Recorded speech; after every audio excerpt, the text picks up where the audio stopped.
So we were talking something about pedagogies. Okay.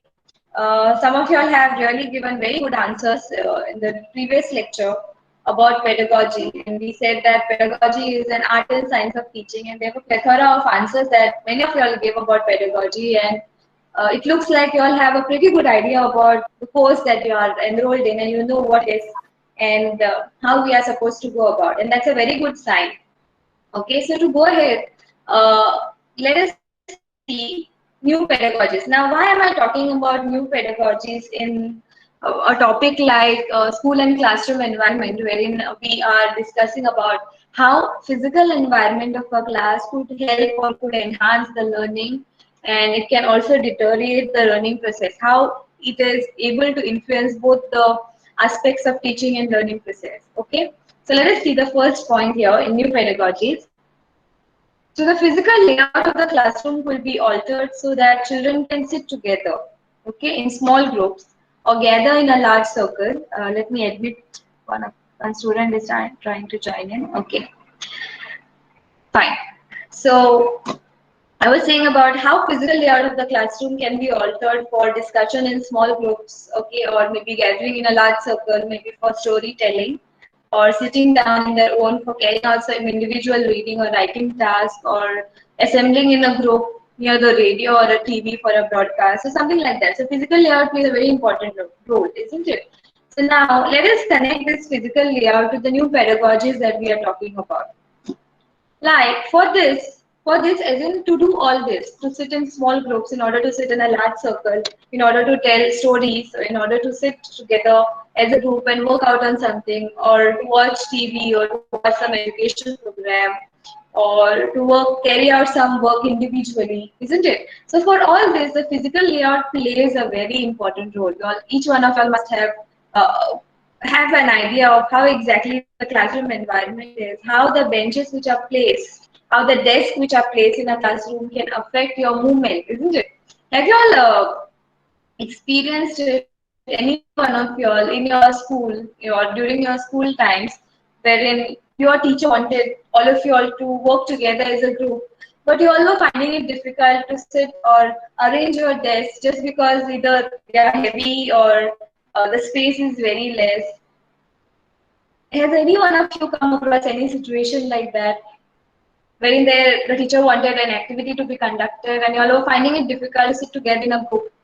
Okay, like in a circle, wherein you were able to move your benches and desks, isn't it? This is very common, this situation. Yes, very good. Most of you all have come across this. So that this only shows you all are just 100 students of the total students we have in Goa. Only if we take example of our state, and I think that if not all, at least 90% of the students or 90% of the schools in our state do have this difficulty, wherein they have an issue with physical layout, the physical space that is provided in a classroom, isn't it? This is a uh, ground reality. Okay, you cannot move ahead, or you cannot just discard this. So the arrangement of desk and chairs is required to be done properly in order to carry out any activity in relation to new pedagogy. Okay, so let us see. Now, many schools have begun to acquire simple furniture that is suitable for such flexible organization. So we all can imagine how difficult it would be for students of fifth standard, even up till ninth or tenth standard, to move those heavy benches, those metal benches, sometimes wooden benches, um, in order to shift themselves or in order to position themselves in a way so that it will help them learn or do something new. Okay, our classroom situations today or for so many years till now is supporting, okay, that one way teaching wherein a teacher only is talking in the classroom and students are supposed to only listen. Okay, so that's why the physical layout is has been like that. Wherein because earlier how it was, a teacher only used to talk. The students were not supposed to say anything. Sometimes they were not even were able to question, or they were not allowed to question. Teachers used to get angry if the student any of the students is answering, or any of the students is questioning, isn't it? So this was a situation that was prevailing, and to an extent, at least in some of the schools, it does even it is there till today. So this is how that physical layout is. It is it has not evolved because we are following that pattern of teaching. But now in some of the schools, some of the teachers are adopting new pedagogies. They're trying to find out which are the new ways or which are the innovative ways by which I and my students can interact with each other and make learning fun, isn't it? So in order to implement those new pedagogies, sometimes you need a better physical layout, like sitting in groups or maybe discussing them with them, sitting in a circle, telling stories. Okay, there are many ways by which you can do that.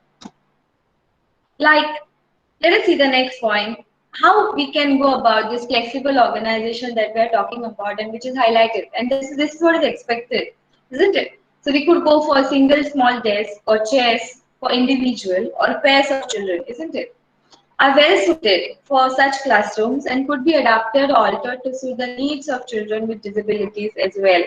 Okay, many of the schools do not have scope for any special child or any child with disability to join in a school that we have here. Although we have a provision and we talk about inclusive education and all of that, but it is to an extent not feasible for them to join. Even if you wish to take any student who is a special child in your school, many of the schools do not have those facilities wherein they can accommodate them because the environment or the physical layout, the facilities that you need for them do not exist in the current situation. So it is one of the things that we really need to think on.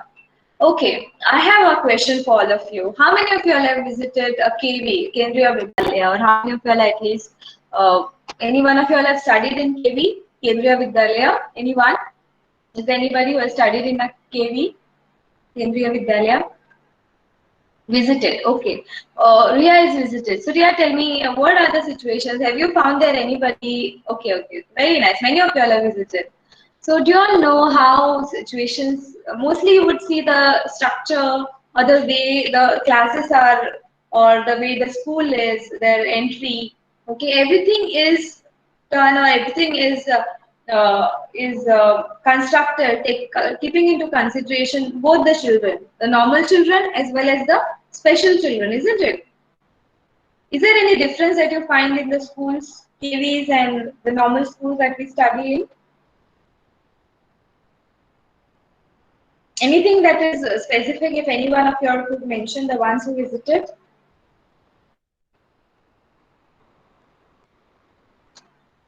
The ones who visited, like Ria, Sabha, Greta. Okay. Can you all tell me anything that you find? Yes, very good. They are very spacious indeed, yes. Anything else that you find which is different and which is important that other schools also should have?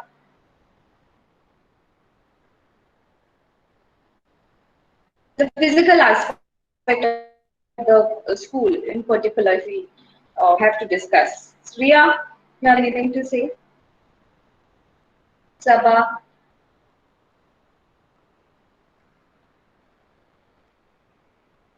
okay, fine. Sabah is saying that they have paths to classrooms made for both normal and special kids. Yes, very good. Greta is saying that the entrances have a slope for wheelchairs. Wonderful. Yes, yes, it's very good observation that you have done. Okay, yes, and in the toilets too, they have separate toilets wherein they have those rods for them for those who are yes disabled for them to. So in order to assist them, isn't it? There are various things that our schools do not have and which is a requirement in a way. Okay. So now let us see the reality. Okay. So now, but still, in many schools, they still invest in. So if you see any new school that has come up or they have just started with a new school, they would always go or invest in heavy metal benches. Okay, even today, and long desks, which can only be placed in rows, like the way which we have here in our schools, in a way, which reinforce the teacher and blackboard centered system of learning. So these benches, these heavy metal benches and their placement in rows, what does it reinforce? It reinforces teacher centered and blackboard centered system of learning. Okay. See, if you see, come here at NI, the physical layout or the way by which the kind of chairs or the kind of benches or the desks that we use in our college is not the way it is there in the school. Okay, we have a single individual sitting or individual chair for each student, isn't it? For the so that if we have any activity, if we have to do something, we can arrange it, we can rearrange it the way we want. Okay, so what we are expecting, this is a way by which our college has worked out for it. But many of the schools and even many of the colleges do not have this system. Wherein they have those heavy metal benches, and if you say suppose you join a school wherein you have you want to do something innovative, okay, you have all the ideas with you, you want your students to work on them, you want your students to learn using them, and you have a lecture of 45 minutes. Okay, I'm talking something practical. You enter a school, you enter your classroom, you have a lecture of 45 minutes. Just imagine, even if you want to cross all the hurdles, and even if you go beyond you are supposed to do, and you tell your students, so let us arrange the test the way we want for an activity. So, in a lecture of 45 minutes, your 15 minutes will go in arranging the desks, arranging the benches, isn't it? Then you are left with only 20 minutes or 15 minutes. Okay, so you are actually in a way suffering this particular arrangement or this physical layout. It is not true with everybody. Okay, if I'm doing a research wherein I am trying to understand the mentality of teachers. I'm trying to understand the way they think. I'm trying to understand how the schools are running, how the schools are what activities or what new innovative strategies the teachers are trying to implement in order to teach their students. Okay, so in that study, in a way, what I understood is most of the teachers, okay, and this is something practical, even the students who are passing out after their BA, who are freshers, okay, and those who join the schools, in spite of knowing all the innovative ways by which they can teach, they opt for a chalk and board method, chalk and talk method. They opt for a regular lecture method. Why? Because it is suitable. Because it is suitable for the condition that those are prevailing in the school, and it is easier. It is convenient for the teacher and for the student. None of them are going beyond what they are supposed to do. Okay, and there are various factors and various issues that are affecting this particular behavior by the teacher. So one of those issues is the physical layout or the conditions that are prevailing in the school in the current times as well.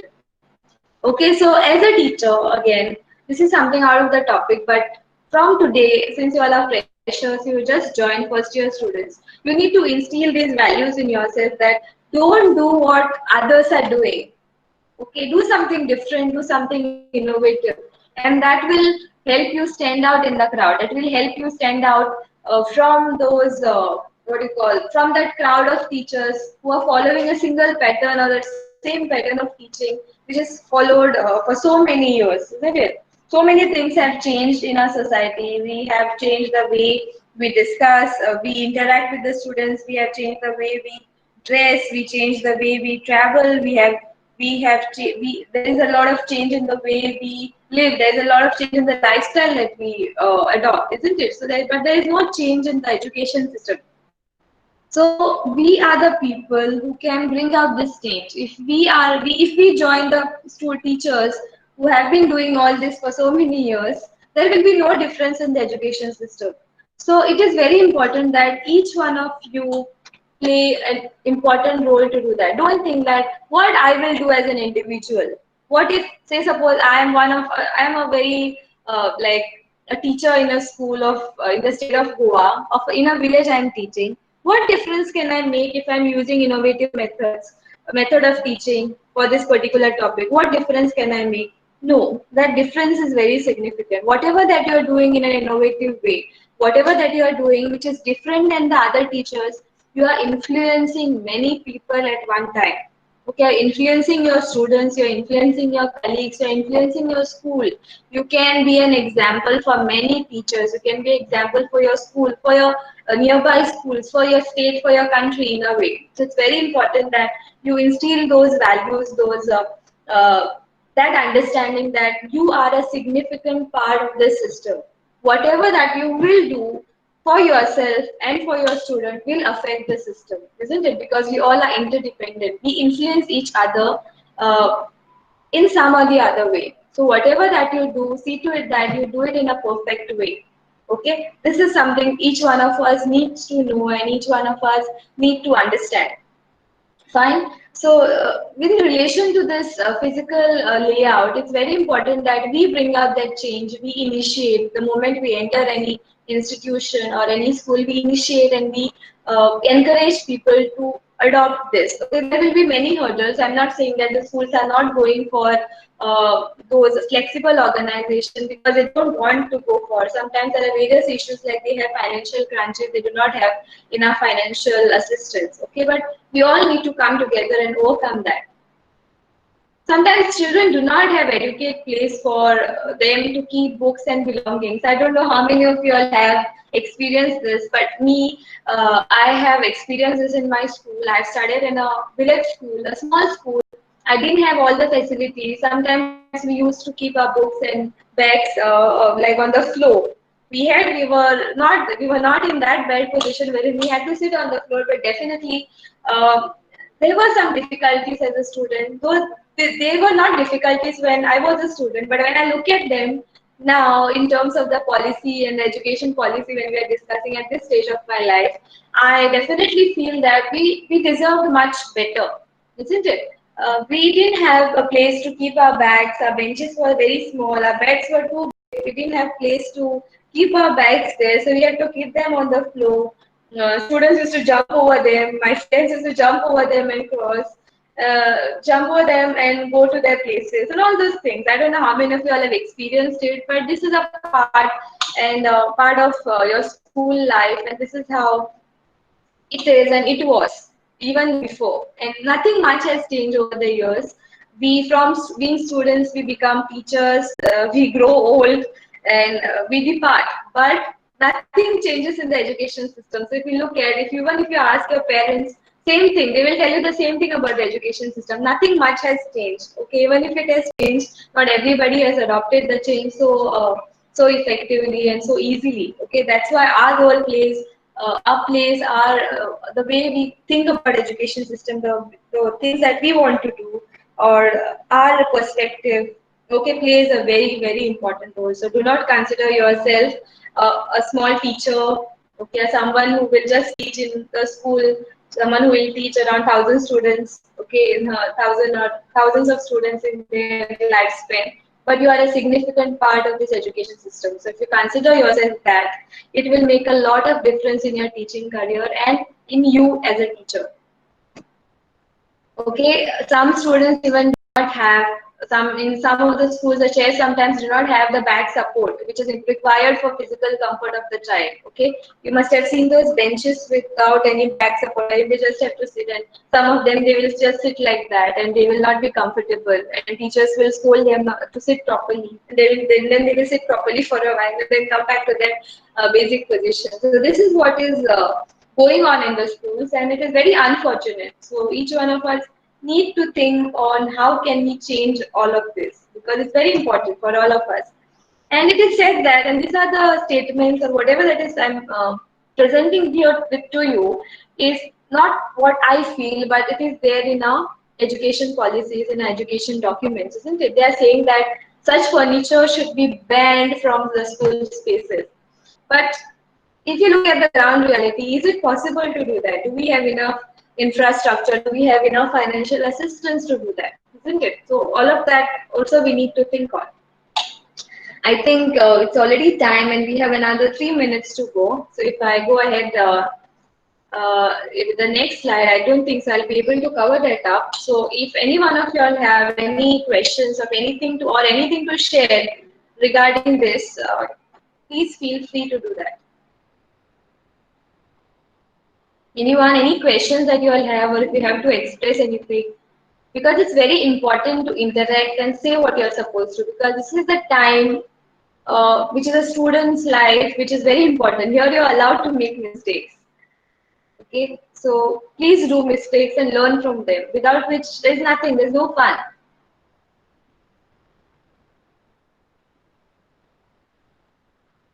Any questions you all have?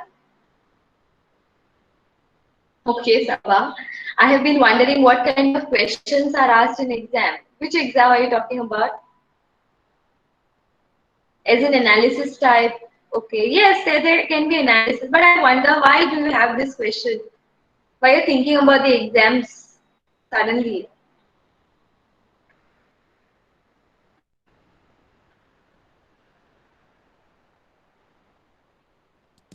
I'm sorry. Typing takes very long, so if I could just talk. Um, Yeah, tell yeah. me. No, I was making my notes and going through, and I was doing a little reading online as well. I mean, studying as to how other countries are working with schools and everything. So I'm just wondering, Yes. like, for the exam, when we finally write a paper, can we actually mention various references, or are we just supposed to stick to what we understand? See, now it depends on what kind of question that is asked in the exam. If a question is of analysis type, if a question wants you to write something of your own, then you can go for that. If not, definitely refer to the points that we discuss in the classroom and write in your own words. We would definitely appreciate those students who can write in their own words. Hmm. Okay, how to write and how the answer will be structured depends on the kind of question that is asked. So mostly for this paper, the kind of questions that are asked are usually analysis type, applicative type. There will not be a question like define classroom management, nothing like that. Okay, Hmm. so it will be mostly analysis type of a question. You're right. Thank you. That is all I Yeah, wanted to know. yeah. Thank you. Anyone else? Any questions you all have? Okay, I would like to share how sometimes the school benches that I went to were so uncomfortable, so I can relate to it well, and how my classmates used to run over my back. Okay, Nicole.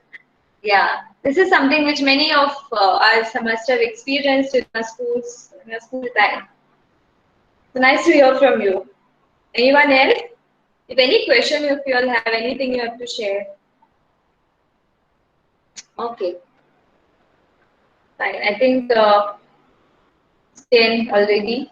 If anyone is writing something, okay. Sasha is saying the books were very heavy to carry. Yes, they are still heavy. See, there are so many things that we can discuss and have a deliberations on when it comes to something like physical layout. And I think we can continue this discussion in our next lecture. So thank you very much, all of you, for joining in. It's already 10 o'clock, so I would request all of you to please leave the meeting and get ready for the next class. Thank you very much. Thank you, ma'am.